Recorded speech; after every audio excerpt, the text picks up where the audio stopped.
Hello and welcome to Footy Judgment. We're here with a banging show for you, of course. For the people that are here, I'm here with a fantastic guest. We'll talk Chelsea, we'll talk Arsenal, talk Ivan Toney and Osimhen probably going to Chelsea. 150 million maybe on the table in January. But I'm here with the one and only, the myth, the legend, of course. People say we don't get along. We're actually friends. We met in real life. What a guy. I love the guy, to be honest. Love talking to him. He's deluded, they say, and they say I'm deluded, but we just get along in talking. We'll talk football. You're going to enjoy it. You know who it is. It's the one and only, of course. It's Don is here with me. Welcome, bro. Welcome. Hey, long time coming, man. I've been meaning to come on here. Mo's my brother, man. Mo's my brother. You know what I'm saying? On camera, we might be going back and forth in that, but listen, it's all love, man. It's all love. It's all love. Yeah, But people, they got the hit chat. that like They got button Mo. for me. Please hit that like button for us, please, people. It is Mojenda time versus Don. We'll talk Chelsea. Everybody that is here, we got Chelsea fans, of course. How are you, my friend? I'm fine. Aziz Miller is here. Match made in heaven. Guys, the like button is key for me, for this channel, of course, to grow and get the likes up. If you're here, just hit the like up. And we start right away. You know what? I don't like to waste time. We're not here for 2-3 hours. I'm just going to ask Don right away. Give me your assessment, short and sweet, for the season as it now at Chelsea, though. Boy, Mo, that's a big question, man. Listen, that's a very big question because right now a lot of people have asked me like, do you think Chelsea have turned the corner? But I think we've actually got a nice set of games for us to actually see if Chelsea have actually turned the corner. Do you know what I'm saying? Because we're not playing some easy games. Everyone knows the fixtures we've got coming up. You know, Arsenal, you've got Brentford, you've got Newcastle, you've got Spurs, you've got City. Do you know what I'm saying? Man United. So these aren't going to be easy games. Do you know what I mean? But you know, you've been speaking to me throughout the summer. I said I believe we've got a lot of quality in this team. I know we're lacking the experience, but I think that a lot of these players, you know, playing together, if they're set up correctly, I think they can build a little something. Do you know what I'm saying? And hopefully we'll get into it in terms of the strikers we can go for. But hopefully in January we can go and get an Osimhen or you know, a Toney. For me, I want Toney in it, but in January we definitely need to boost that position. So, from what I'm hearing, are you happy with how the season is as like as of now? They don't have a lot of points, of course, but did you like? Are you happy with the progress that you made over the past 2 weeks? Do you think the future is bright? You think it's gonna be all right? You're on the right track and all this good Yeah. stuff. You know what I mean? Yeah, definitely. I think what Poch is doing now is what I wanted him to do from the beginning. Do you know what I mean? Just give a little bit more trust to these young players. I think Poch wasted a lot of time trying weird things like Ben Chilwell or left wing. Do you know what I'm saying? Gallagher in a pivot, doing weird things like that. Now he's reverted it back to basics, and we've got more players to come back after the break, like Badia Shill, you know, your Reece James. These are all going to strengthen our squad. We've got Carney back officially. Like Carney was back in the last game, but he didn't come on. But he should be back available to play for the Arsenal game as well. So I think it's onwards and upwards from here, innit? Again, I'm keeping my foot on the ground, my feet on the ground even, because we've got a hard set of fixtures coming up. I think that will give me a good indication of the season. But I think we've got a lot of quality to work with, man. That's the good thing. You know, 100%, 100%. Listen, I never denied the quality. Of course, you know my opinion is obvious about the project and how it's working. Now you're talking about another 150 million for Osimhen.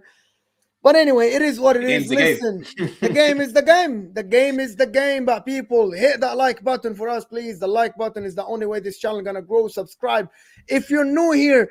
And talking about Osimhen, though, you said Osimhen, Ivan Toney, and I had this debate on the terrace. I just came back, I was just on the terrace. And I believe that Osimhen is more proven. It's not only about the Premier League. I have seen this movie. Osimhen playing a progressive team, a team that likes ball position.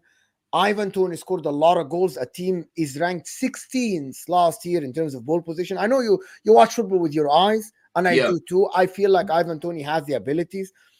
But I believe that you have Jackson, you have Broya, and I feel someone like Osimhen might actually blend in well with the group. I feel this is just my feeling. Like his abilities, in my opinion, he is a better player than Ivan Toney. Just I'm watching both. He's quicker than Ivan Toney. He's more lethal than Ivan Toney. Just watch him.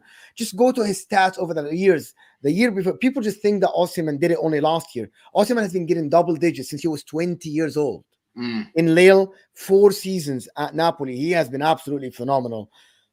I think the Premier League. Are you one of these guys that says Premier League experience, or you want Ivan Toney for different reasons? Because you told me Yeah. that you wanted Ivan Toney. So Osimhen though might be a superstar. Ivan Toney, and I'm got Ricky Lambert, if you remember, Danny Ings. I've seen a lot of players that did it in the Championship, that did it with a smaller team, but then when the pressure piles up, Yeah. they collapse. Well, Osimhen won the freaking title in Italy, quarterfinal of the Champions League. Like he did it at the big stage. Yeah, yeah. I get where you're coming from, Mo, but for me right now, I think Toney for me is just a better player. I think all round when it comes to linking up play, dropping deep, he does it a lot better than Osimhen. I think Osimhen's the better player in the box, in all honesty, but I think Toney's more well-rounded, and the fact that he's got that Premier League experience, in my opinion, I think it's less of a risk. I think Chelsea right now, we're creating a lot of chances. Osimhen will be good for us, but I do prefer Toney. I think he's the better player, and like I said, that Premier League experience definitely helps, because he doesn't have to start to learn the league. Do you know what I mean? He's already used to London. He lives here already. Not to say that Osimhen can't get used to London or that transition over here, yeah. But Chelsea just don't have a good track record of strikers that come from abroad. Yeah, you know what I hear you though. I hear you, Shevchenko. a little bit I of hear P- you, bro. I hear you. I do have a little bit of PTSD in it. But for me, Yeah. Osimhen, listen, I wouldn't turn him down. Like for me, he's my second choice. But if I had to pick out of the two, I would say Toney, just because I think he's the better player. I do think he's the better player. And last season he got 20 goals. Only he finished behind Haaland, and who came second? Was it Salah?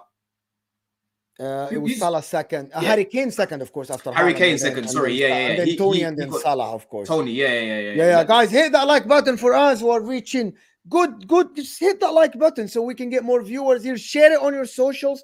If you haven't shared this video yet, share it on Twitter. There's a tweet out there. Share it, retweet it if you have Twitter. Follow me on Twitter.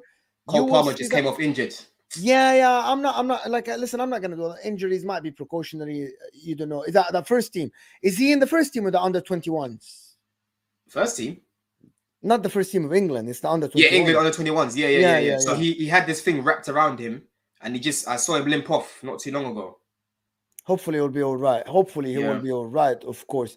But so going back, this is the Mojenda here. If Ivan Toney goes to Arsenal, as it's reported, do you agree on 150 million for Osimhen? Spending that much money though on Osimhen? The game's the game, Mo. Do you know what I mean? We can't dictate. What I mean is that. So let me rephrase the question. Would you rather go in like strengthening a couple of more positions instead of spending 150 million? Nah. I don't think Chelsea need to strengthen in many more positions. I heard you lot on the terrace earlier. I know Sanchez. A lot of people look at him right now like a bit of a stopgap. But to be fair to you, how I watch football, I'm very fair. I try to be fair in it. I was underwhelmed with the signing, to be fair. And initially he was a bit shaky.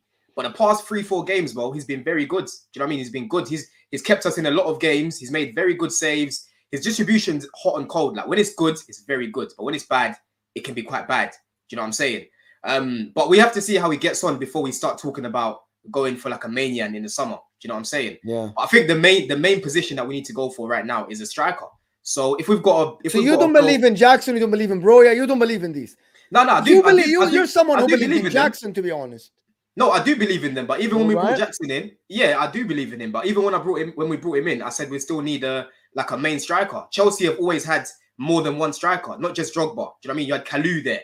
Do you know what I'm saying? Even when we had Costa, you still had Drogba sort of lurking about there. Do you know what I'm saying? It's always good to have various options. It's a squad at the end of the day. You know what I mean? Some games Toney might not start, Jackson starts. You know, big games Toney. Yeah, but Osimhen comes in, Don. Nobody's starting, bro. That's nobody's true. touching the pitch. That's true. Toney comes in, no one is touching the pitch. It's just but unless they're injured, and you have one competition. Like, come on, just that's right now. But you've got to be proactive, Mo, because the aim is to get back into Champions League. Do you know what I mean? You have to be proactive. And Chelsea, we ain't got a good record when it comes to injuries, bro. Like right now, Cole Palmer just came off injured. We need a decent squad. You know what I mean? We can't be depending on a guy who's very raw. None of us even knew who Jackson was before he came to Chelsea. I had no idea who he was. I mean, he's a good player, got a lot of potential, but he can definitely learn from someone that's a little bit more polished, like a Toney. So for me, I've always said it, even from day one. As much as I like Jackson, I said we still need to go and get a Toney. Do you know what I'm saying? It's just a shame that he obviously got the ban, because we could have potentially got him in the summer. Guys, in the chat, I want everyone in the chat now to type one name, Osimhen or Ivan Toney. Which player do you prefer? Forget the money. I just want you guys to tell me which player you prefer, and also hit that like button for us. I want to talk about like another thing about that winger, Cole Palmer, Raheem Sterling, Mudryk, Madueke, like these guys. How do you see you going forward, bro? How do you see that? Who do you see? I want to see who do you see your main people are. If one game a week, who do you see the main two? Is it Cole Palmer, Sterling? You give me names and you tell me Yeah. why. I think, Sterling, he's a funny one because obviously he brings a lot of experience. But when you see him performing the way he did against Liverpool, the way he did against Luton, the other day against Burnley, that's the Sterling that I like. But he's a bit up and down. He's very inconsistent. Do you know what I'm saying? So I want to be able to say Raheem Sterling should be in that 11. But I can't say that right now because I haven't seen a lot of consistency from him. Do you know what I'm saying? When he's good, again, he's very, very good. But when he's bad, he's shocking, Mo. I'm talking about doing the basics. Just your first touch is terrible. Do you know what I'm saying? So it's very hard for me to say like who's definitely going to be in that 11 because right now we're still trying to work out, what works for us. We're still trying to work out who's going to be consistent going forward.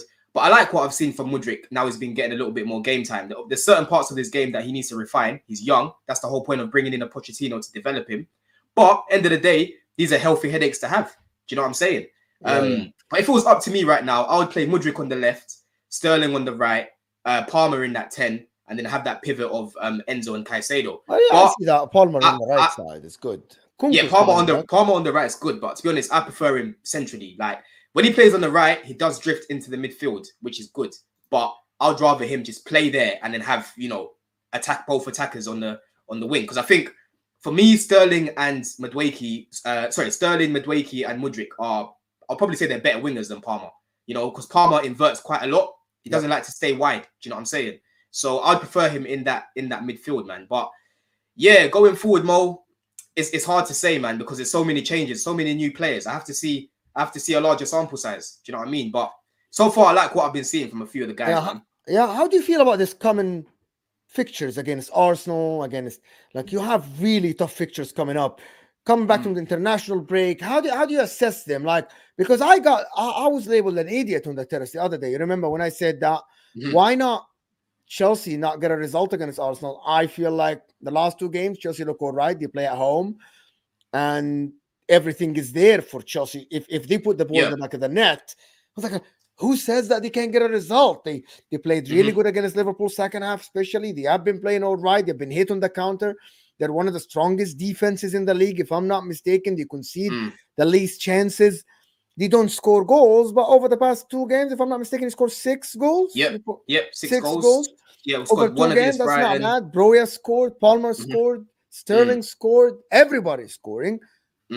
But this notion of dismissing Chelsea just because they started bad, it's not annoying me. It's just why people can't see that you're playing well. Why people can't see that? Do you know what it is? It's because people obviously got used to last season. Like last season, Chelsea were bad, terrible. Do you know what I mean? I never thought I'd see worse than 15-16. Do you know what I'm saying? I think so many people are still trapped in that Chelsea are never going to bounce back, but they don't realize that we've got a new manager and we've got a whole new bunch of players. Do you know what I'm saying? And if you've actually watched us this season, as much as I didn't enjoy us at the beginning of the first few games when he was playing Ben Chilwell left wing and Gallagher in a pivot, we were actually looking stable. Do you know what I mean? We looked well drilled. And like you said, defensively, we didn't look like it was a problem.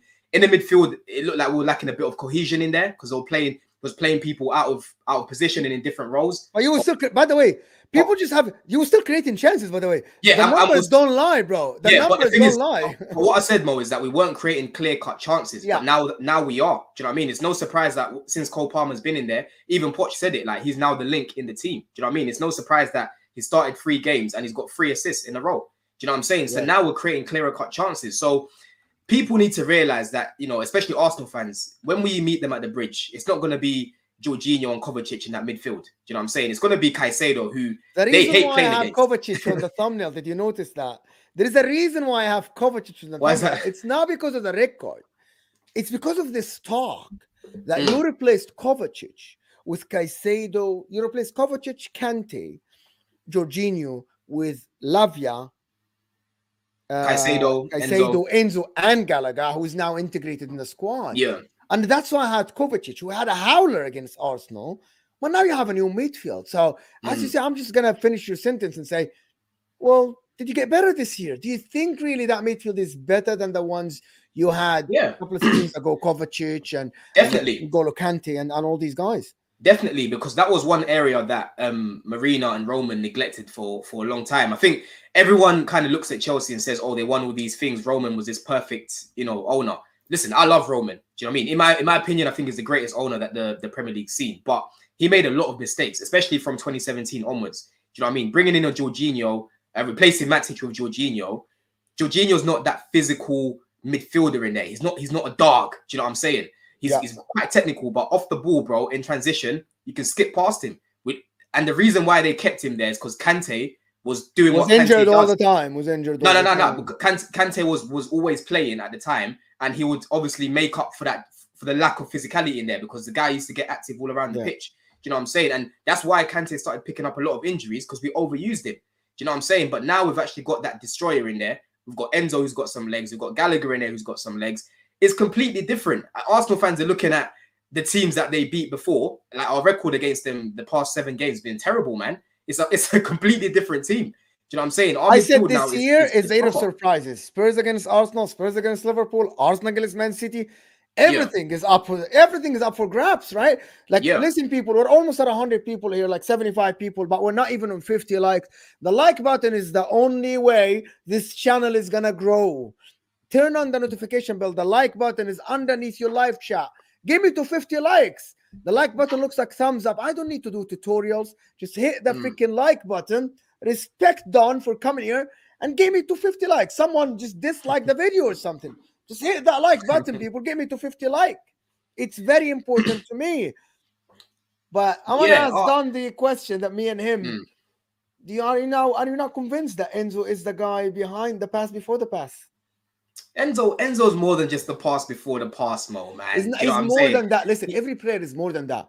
But his main attribute is seeing the pitch from behind, from the back, looking at, Palmer is moving now. This guy, Sterling, is moving. I can have Sterling on a space, Palmer on a space. I think that's his main strength. You just limit what I say to that. I'm limiting him to that. No, but his main attribute is that. Yeah, but Mo, even against Burnley, I was seeing him playing diags to Sterling, and Sterling was getting in behind. Do you know what I'm saying? And then Sterling creates. No, but if Sterling was more switched on, he could run on a go for a one-on-one and bury it, for example. Like how I look at Enzo, if we brought in a Toney, for example, if you remember how Fabregas and Costa were, Fabregas and Costa, they had a very, very good relationship. Do you know what I'm saying? Fabregas was creating a lot for Costa from deep. Enzo's got the quality to do it, because I saw a lot of it last season. And this season, I've seen him making a lot of final third passes. Do you know what I'm saying? That Sterling will fluff, or Mudryk will fluff, or someone else will fluff. Do you know what I'm saying? So I think you will see Enzo put up assists this season. But I'm not going to just describe him as the pass before the pass, because he's definitely creative, Mo. He can create that final pass. He definitely can. Yeah, thank you. People are noticing the channel. I know, guys, it's very hard for me to advertise this channel if you guys are not gonna share it, if you're not gonna like the videos, if you're not gonna subscribe. People just this someone. Thank you so much for. It's finally realizing that I'm having a channel. Like, I'm still doing shows on Never a Foul, of course, daily or every other day. But this is now, I'm trying to be consistent, giving you premium content. Don is box office superstar now. He's asked to do shows everywhere, and he blessed me with his presence here. So just like the damn video, people. Like it. Listen, bro. And also the Caicedo deal, though. And I want to get your opinion on something that nobody has spoken about. Yeah. Caicedo for 115. Declan Rice for 105. Kind of similar position. The base of that midfield, the DM. Who do you see got the better deal here? Who do you see got the better player? Who do you see got the better deal? If we have to compare them. I know people don't like comparisons. But what do you think? For me, Caicedo's got the highest ceiling. Do you know what I'm saying? And if I've been consistent with this, like throughout the whole time that even Arsenal, when they were linked to him, I said, listen, if Arsenal get Caicedo, it's long. You know, he's very versatile. I'm not saying that Declan Rice isn't, but he can play in that right back role comfortably. He can play in that holding role comfortably. He can even play as an 8, like a box to box comfortably as well. That's where he was playing a lot for the team that he came from in Ecuador. Do you know what I mean? He was actually playing as an 8. He wasn't playing as a 6. Do you know what I'm saying? And when I look at him, I just see a lot more attributes in comparison to Rice. I'm not putting Rice down in any way. I think Rice is a top player, and I wanted him at Chelsea for a while, to be fair as well. But when I see Caicedo, I see a lot of Kante in there, man. Do you know what I'm saying? The way he spreads it around the pitch, the way he gets around the pitch. His final product is actually better than Kante's, in my opinion, to be fair. Kante's final product in the final third wasn't great, to be fair. He didn't really have that end product. But Caicedo's actually got a good pass on him, you know, and he's created quite a lot of chances for us already up there. So I think Caicedo's got the higher ceiling, but I think Rice has had the better start at Arsenal. I think Caicedo's had to sort of grow into it. He didn't have a pre-season with us either. He joined quite late. Remember, he joined when we played Liverpool, basically. Yeah, that's when he joined. The day before, literally the day before. Yeah, exactly. So he didn't have a pre-season with anyone, and yeah, you could see at the beginning that he just didn't look like he was understanding what was expected from him. But now, you know, I'd probably say the past 3-4 games, I'm seeing the Caicedo I've seen at Brighton. So I'm happy. People talking about Rice being the best player in the league, my man. He said that. A lot of people. Player of the season so far. Player of the season so far. To be honest, in my opinion, I think Rice has only been good from the Palace game, like solid since that Palace game. Before that, it was a lot of side to side, just average, really, like just good, like average performances, really. And then when I saw him against Palace, I said, yeah, now Declan's come and he's turned up now. Do you know what I'm saying? And since then, Palace, Man United, obviously Man City the other day, he's been turning it on. But at the beginning, he wasn't playing the way he is now. People in the chat, can you let me know just one name? It's Caicedo or Rice. I want to see the flat flooded with the names. We're almost at 100 people.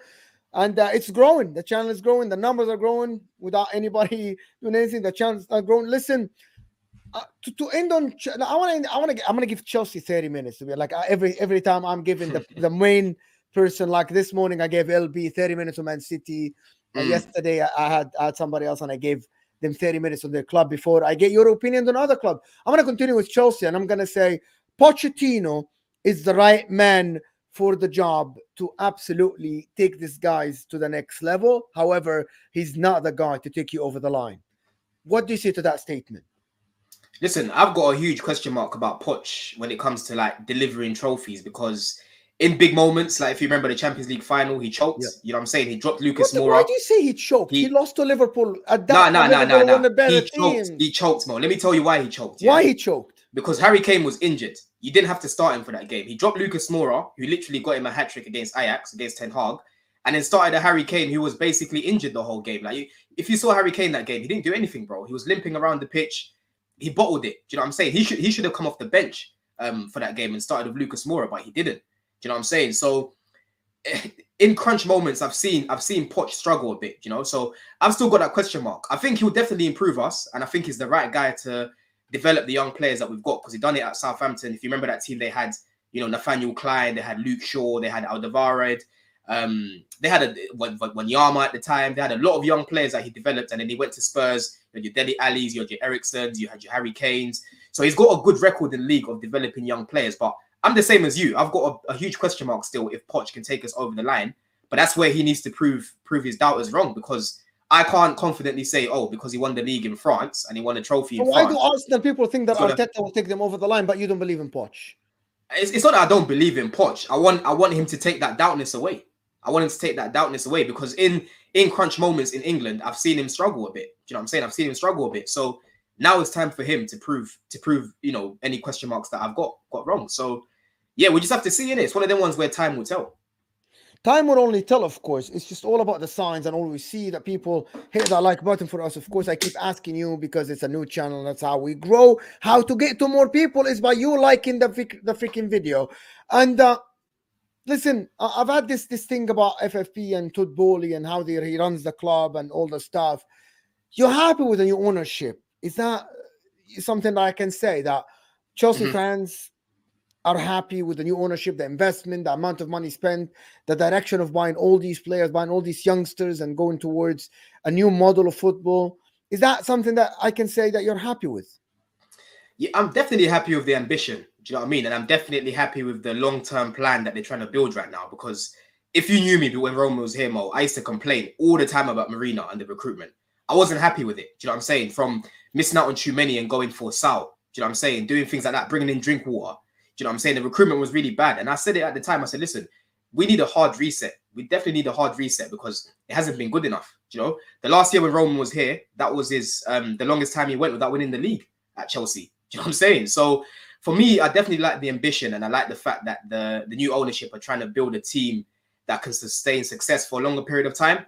Because Chelsea obviously will just win, sack, win now, sack, and we never built that sustainability. But it was working, Don. 20 years, it was most successful club in England. It and was, it but everything's got an expiry date, Mo, because everyone's got a plan. Do you know what I'm saying? Man City had a plan from when the Qataris, the Qataris, Emirati, the Dubai, Emiratis, when they came in, they set a plan, long-term plan. Look at them now; they've dominated England. Do you know what I'm saying? Brighton, they've got a clear plan. Arsenal, they've got a clear plan.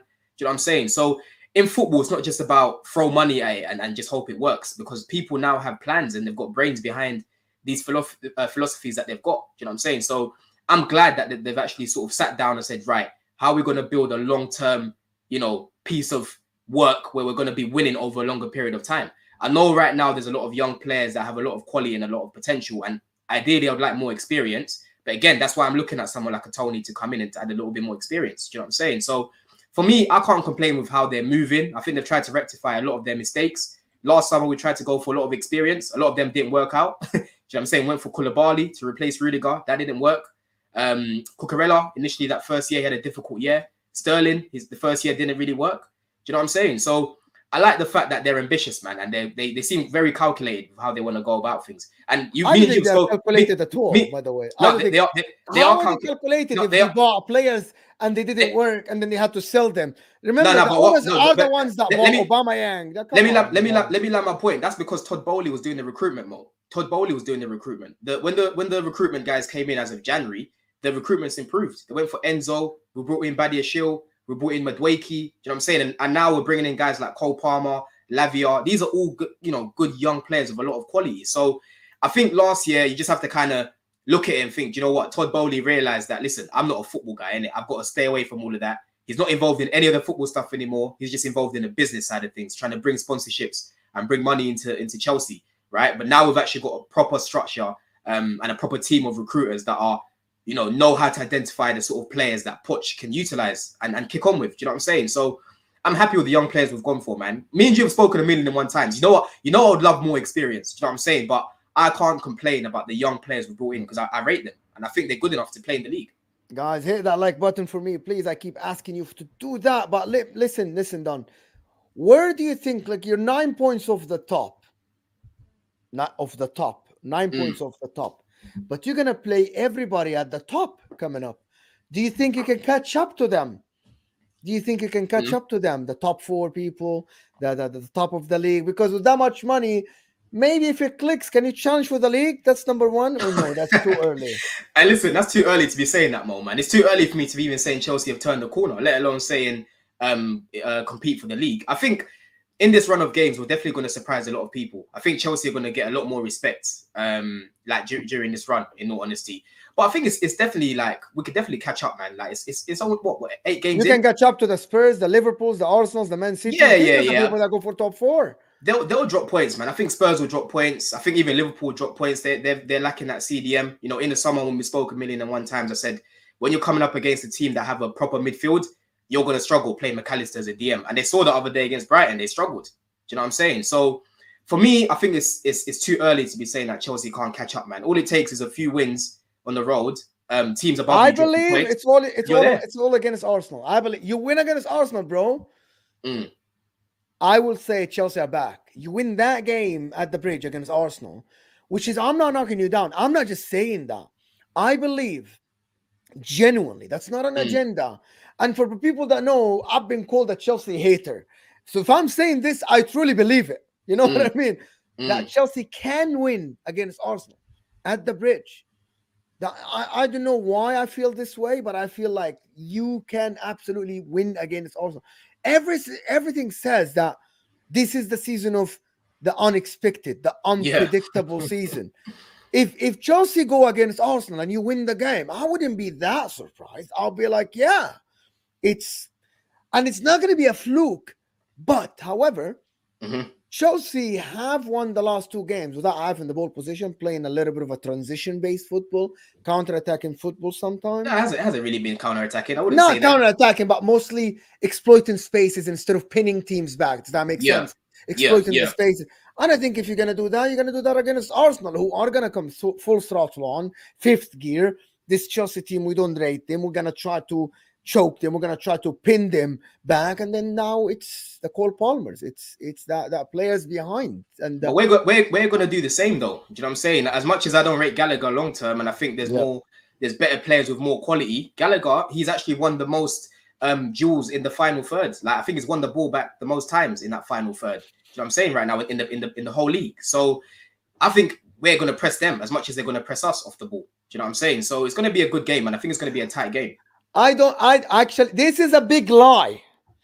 I am on record, on the terrace, and on this channel, and on Never a Foul. I said that I pick Arsenal to win the game. My predictions on Hussam's channel, on the terrace, to Arsenal to win 2-1. Don't lie.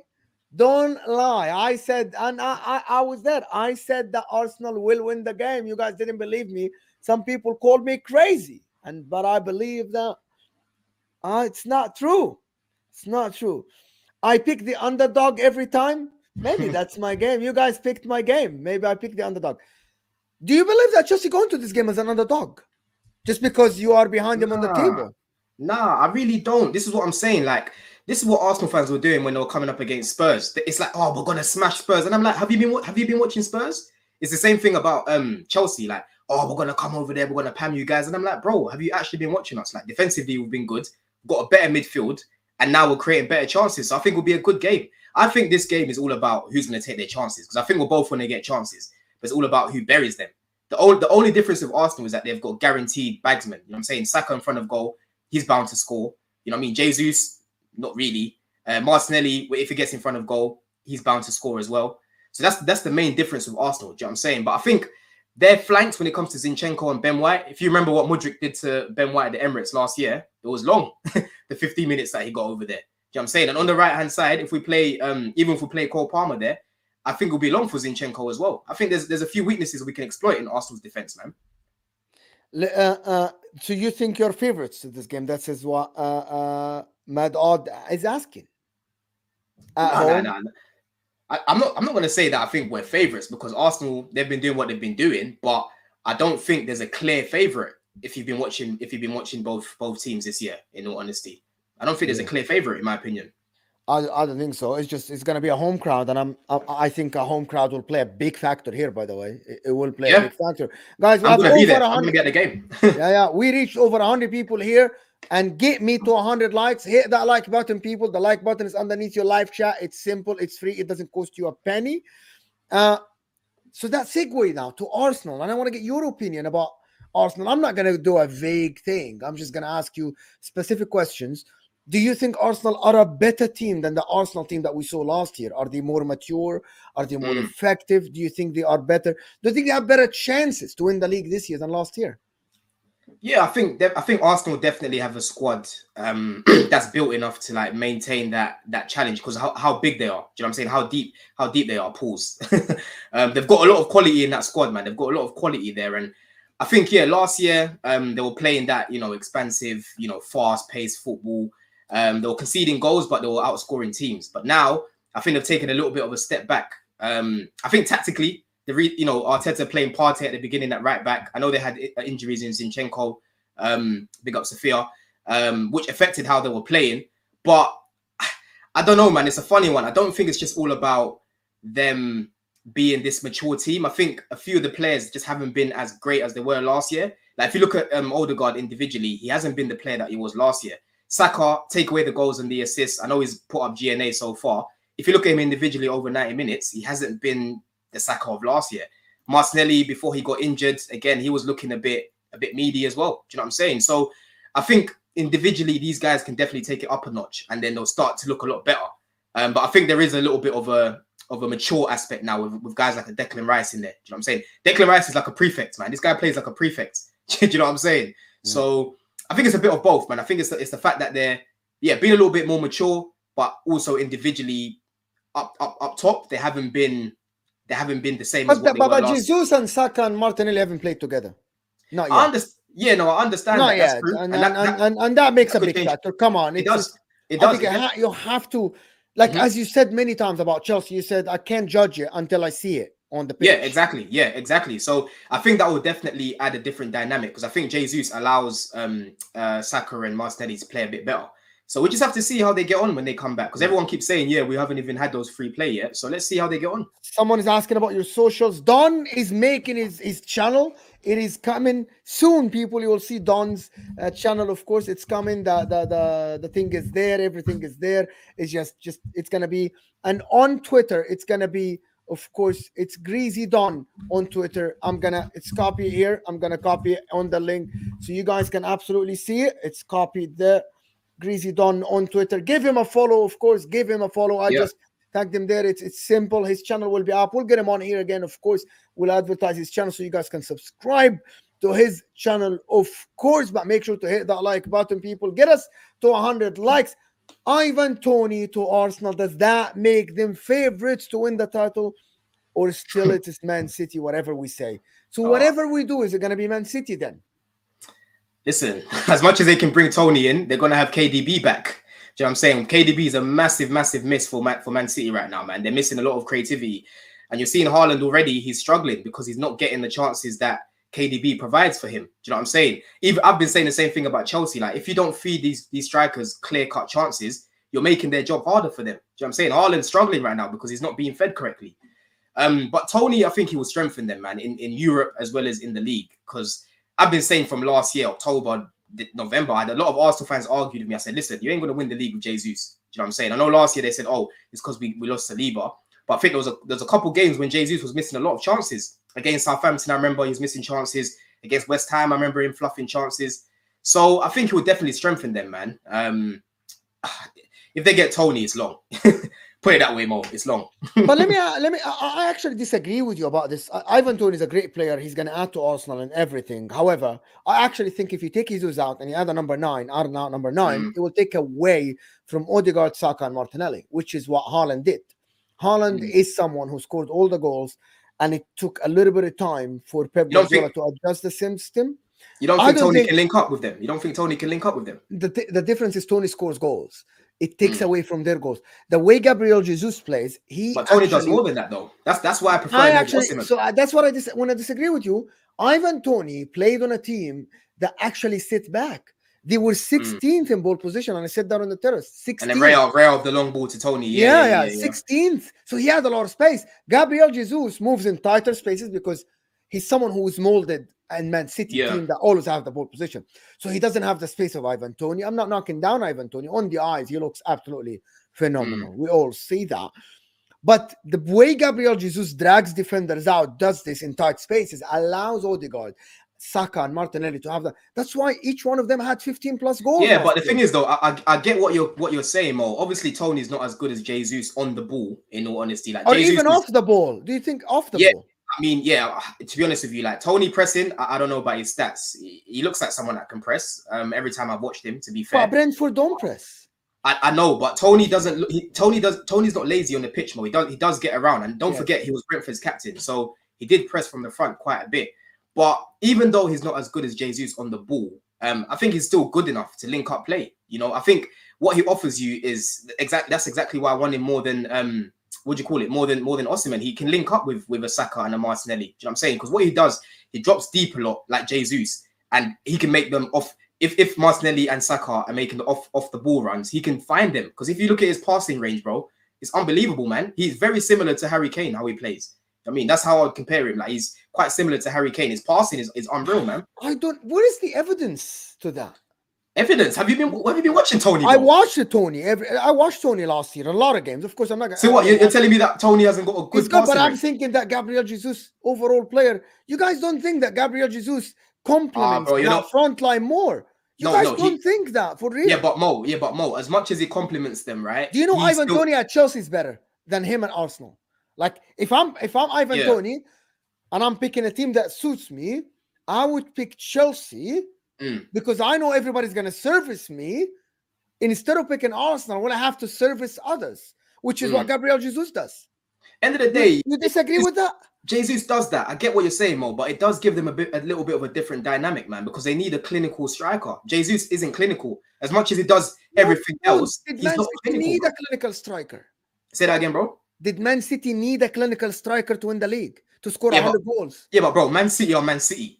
A lot of their players that were attacking are very clinical, bro. Sterling, do you know what I'm saying? KDB, when he was playing that 9, very clinical. Do you know what I'm saying? So, bro, it's one of them ones where it's like Jesus, yes, he offers a lot on the ball and he links up a lot of the play. But when he finds himself in positions where Saka set him up or Martinelli set him up, he fluffs a lot of chances, bro. Tony's burying a lot of the chances that he misses. So, as much as Jesus is effective for them, I think Tony can also be effective in a different way. Do you know what I mean? In a different way when it comes to scoring. Especially when it comes to tight games, bro. Tony. So you think Tony goes to Arsenal, benches Gabriel Jesus? Oh yeah, for sure. 100%. This is what for you're sure, thinking. for sure. Wow. Yeah. Wow. He doesn't come in to be on the bench. There's no way he will start. Gabriel Jesus, after all this, I want first team guarantees and stuff. He sits on the bench. Wow. I think you'll see a lot of Jesus coming on, maybe off the right, I reckon, or maybe off the left. You know, Martinelli seems to be the one that gets subbed off first, but we don't know how Saka's fitness is going to be this season, man, because Arteta loves him. He plays him every game. You know, we've already seen Saka start to break down a little bit. So we have to see how that gets on. You know what I mean? There might be a little bit of rotation there between Jesus and Saka. So we'll have to see, man. But if Tony comes in and he goes Arsenal, he starts for them. Yeah, people are telling me that Arteta is ruthless and Ramsdale got benched right away. People get me to 100 likes. Is 1 like away from 100 likes. And I'm going to move on from Arsenal and then going to go to Liverpool. Listen, Liverpool Football Club, I think they are the most dangerous team in the league for one reason. I think Arsenal are at the moment are closer because I think Liverpool are 1 DM away in January. If they can hang on to what they have now, from actually going back to being the Liverpool that we saw before. This is genuinely my opinion, because their attack is ruthless. It's Their best defense, in the league. Their defense isn't as bad. They have the best goalkeeper probably in the world. And they do.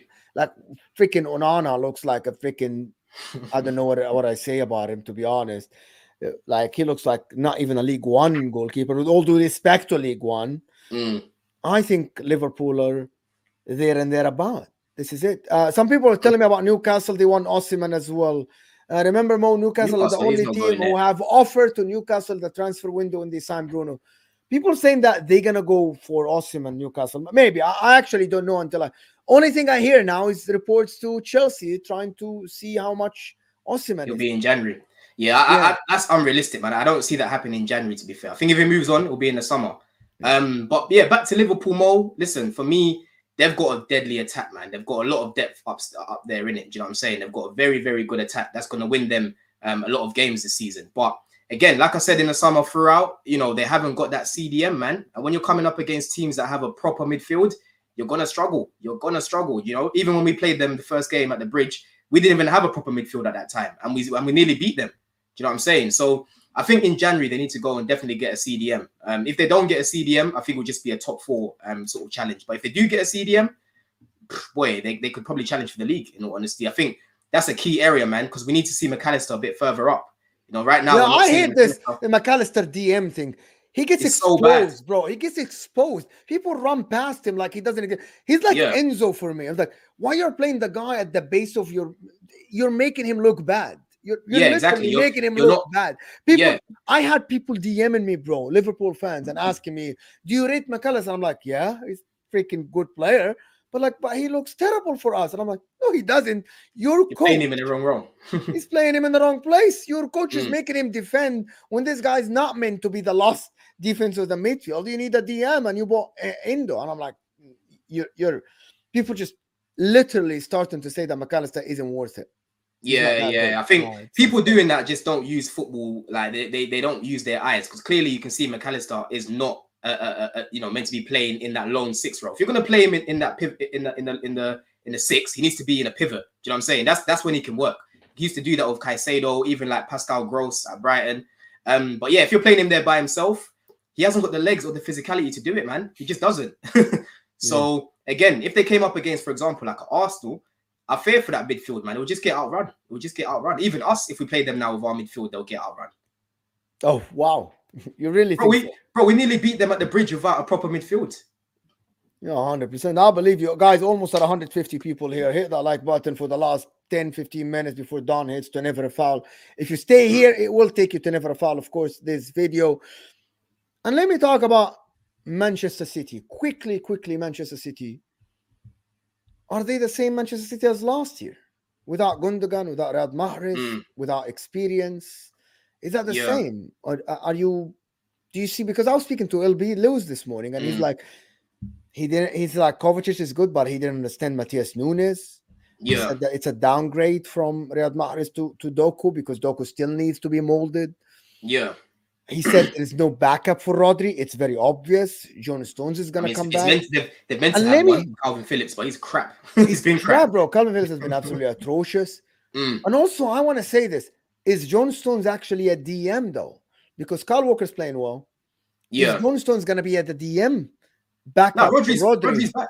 Yeah, potentially. But then, even then, you can't depend on John Stones because his fitness is terrible, Mo. Do you know what I'm saying? If you're going to play him in that midfield, he'll probably pick up even more injuries than what he normally does from the back. Do you know what I'm saying? But it goes back to the summer, man. I spoke about Cover. A lot of the City fans were saying, oh, he can play in the 6th role. You know, he's going to come in. I said, listen, this guy is not going to replace what you're losing with Gundogan. He doesn't get goals and he doesn't get assists. You know, what he does is gets the ball, runs and passes it off to someone else like a KDB to create that chance. He's not that guy that you need to, that's going to take you up a level. Do you know what I'm saying? They should have gone and got a Paqueta. Obviously, that wasn't possible because of the whole betting thing. But Nunes, I don't really understand it either, man, because when it comes to that end product, I just don't think he has it. Do you know what I mean? I don't think he has it in abundance the way Gundogan did, the way KDB does. And that's why right now they're struggling to create these chances, Mo. So I think in midfield, Man City, they've definitely weakened, to be fair. Like, they're missing Mahrez now. You know, how many numbers did this guy put up for Man City over the years? Missing all the creativity from the right wing, missing all the goals from the right wing. So I think it's not crisis times for Man City, but I think it's not because a lot of people have been saying that, like, oh, I actually heard it. I heard Man City mini crisis. I was listening to podcasts and people said that they are in crisis, and I'm like, crisis. I don't think they're in a crisis, but I think they're definitely missing their most important player, in Rodri. But Foden needs to start stepping up now. Maybe even Pep, he needs to try Jack Grealish in that midfield, give him that free role like he had at Aston Villa. Do you know what I'm saying? Because clearly Foden's not stepping up. If you give Grealish that role, that guy can create you a lot of chances. You know what I'm saying? And him and Haaland have a very good relationship off the pitch and on the pitch. So maybe he has to try a little something, man, because what they're doing right now, it's not working. You know what I mean? But with Pep, when Pep makes a tweak, he's always going to find an answer. I believe. Find a way. Absolutely, he's going to find a way. But also, I believe, and I said that, Doku is a very good signing, but he should have been the understudy for Riyad Mahrez. Does that make sense? Yeah. He should have been learning a little bit. Yeah, he looks fantastic, right? But he's still young. Like, in tough places, like in tough games, you will need, bro, like Riyad Mahrez in big games stepped up over the years. You remember the Real Madrid game over the years. And I believe Mahrez wanted the money. Yes, I get what you're saying. But I would have gone him for a more experienced player, to be honest. Than Doku looks. Like who though? Who was available? I don't know. Maybe Pedro Neto looks all right. Rafael Leao has more experience than Doku. Yeah, but Rafael Leao won the league. But you splash the money to Milan. You know how it is. You splash. Yeah, but he literally just signed a new contract. They were never gonna get him for anything less than 150. In Italy, everybody is for sale, bro. Everybody for the right money. I hear you, but the journalist. I'm talking about. It's not me. That's not my talk. Go to any journalist in Italy, they'll tell you everybody is for sale for the right price in Italy. I hear that, Mo, but we know how Man City are, innit? You know what I mean? They spend wisely. You spend 100 million, 80 million on Gavardio or something, 90 million on Gavardio. So why can't you spend 100 million? You spend 100 million on Grealish. Why can't you spend 100 million on Rafael Leao? He's worth it, though. He's that left side, you will. The main thing with him is just that new contract. I don't think that would have been feasible for them. Yeah, he's another one. But again, Napoli, very difficult to deal with. Do you know what I'm saying? But I think Doku will come good, man. I think he'll come good. No, he will come good. No, I'm not saying it. Doku looks already good. Yeah. But as you said that sometimes you'll need. How many times Gundogan stepped up? How many times Mahrez stepped up? Even Jack Grealish. And if you remember, when Rodri wasn't there, Gundogan could comfortably play in that 6. That's what I mean about experience. He lacked experience against Arsenal. Yes, you can tell me Kovacic's experience. He looked like a 15 years old playing that game with the tackles that is flying, right? He looked very nervous. He looked more nervous than Nico Lewis. And if you remember, that's exactly what I was telling Daps throughout the summer. Cover, you don't want him in that 6. As press resistant as he is, he's not comfortable in that 6. I've seen him try play there a few times, and it's not good. It's not a good sight, Mo. So, yeah, Man City, I think they'll go again in January. Someone telling me, don't see City being careful with cash. Bro, you bought Jack Grealish for 100, Gavardiol for 100. You bought Haaland, you paid his dad 40 million or whatever. Just give me a break. What careful? Careful what? No, you are being careful. You spent a lot of money. So people just say that. People like to say that, these things. You spend 50 million on Calvin Phillips, who hasn't played 2 games in a row. That's just been a howler of a transfer, man. With him as well, just a quick one on Calvin Phillips here. That guy was basically Leeds' best player. Yes. You know I'm saying? He had a better tournament than Declan Rice in the Euros. He actually had a better tournament than Declan Rice, yeah. And then he goes to a team where you're basically never going to play because Rodri never gets injured. Like, I don't understand why he decided to go there. Like, I know, you know, Man City are a big club and they're winning all these things, but as a player, don't you want to feel like you've actually contributed? Do you know what I'm saying? I think he's lost a bit of that drive because he's got comfortable being that second fiddle player. Do you know what I'm saying? And injuries didn't help him last season.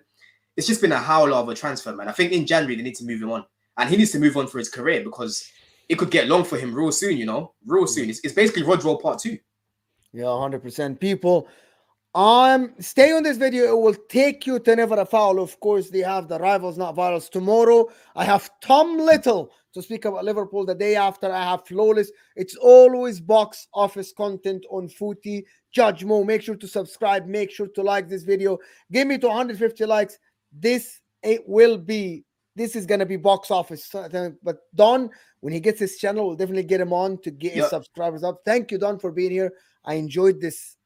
This is different. I'm not bad at this. It's different football talk. I know I put a lot of pressure on you trying to get your opinions out, but I love to hear you. I like to hear you, and I know that no stress, bro. No stress. Thank you so much for being here. Thank you for everybody that watched us. Of course, stay on this. It'll take you to Never a Foul. I appreciate you, Don. And thank you. We're out of here, people. Thank you so much for being here with us. I will see you guys.